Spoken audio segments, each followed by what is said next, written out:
and welcome everybody to this week's Market Share, the short weekly segment brought to you by MKR, where we bring you all the noteworthy news and updates surrounding digital media in the world today. I'm your host Genevieve, and we've got some great stories for you today, so let's get started. First up this week, Patagonia founder Yvon Chouinard announced this week that he's donating his company to save the planet. Chouinard is moving all voting control of the private company to the Patagonia Purpose Trust and all non-voting interests to the Holdfast Collective, a nonprofit dedicated to fighting the environmental crisis. While this represents a drastic step in Patagonia's commitment to helping fight climate change, it's not the company's first.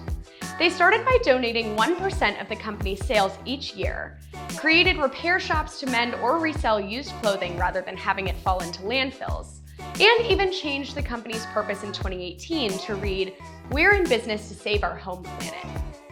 The company's Holdfast Collective nonprofit will receive Patagonia's annual profits, which equal nearly $100 million annually.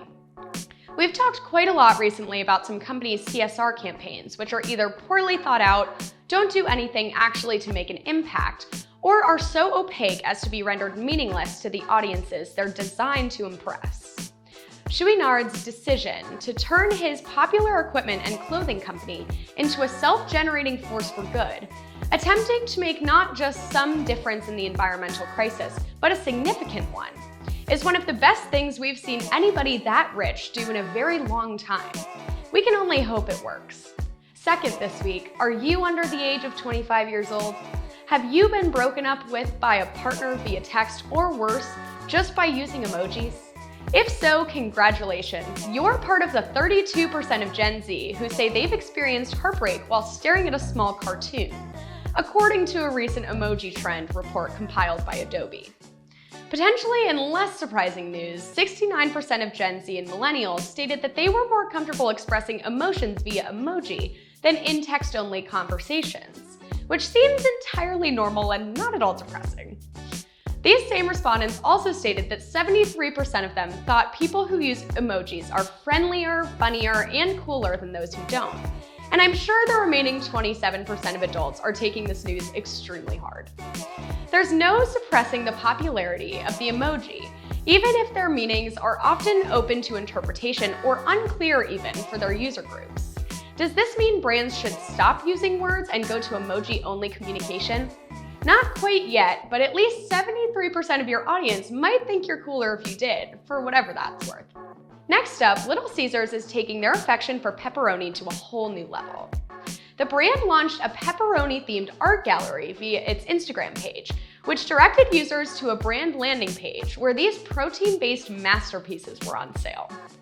Only one of each example was produced and was available on a first-come, first-served basis for the low price of $9.99, which coincidentally is the same price as their old-world Fanceroni pepperoni pizza. Convenient. While some people might not jump at the chance to redecorate their living rooms with a pepperoni chair or a rhinestone-covered football, there's no doubt that the pizza brand caught plenty of attention for their specials, with the mix of Instagram absurdity and real-world Dadaist art. Besides, who wouldn't want to say that they own a one-of-one take on Van Gogh's Starry Night, featuring spicy meat products? Nobody's breaking up with you via emoji if you own that. Finally this week, ESPN wants creators to work for the exposure rather than money.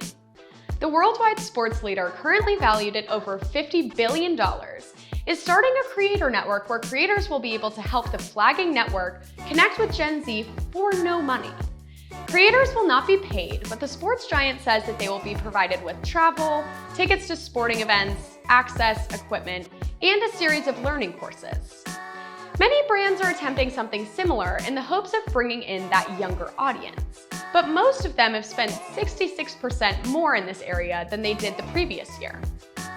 Bold of ESPN to assume that these creators who have already built up an audience on their channels will be willing to hand them over for no compensation. There are almost no creators or freelancers who haven't been approached to work for free for the supposed exposure the opportunity will provide. But it's alarming when the brand asking you to do it for nothing is worth billions of dollars. That's all for this week's Market Share. My name's Genevieve, and I'll see you all next week. First up this week, Patagonia founder, no, sorry. I promise that'll be the first time and last time that I mess up. Oh, I don't think so. Can't say that. Have you been broken up with by a partner via text or worst? No, dang it.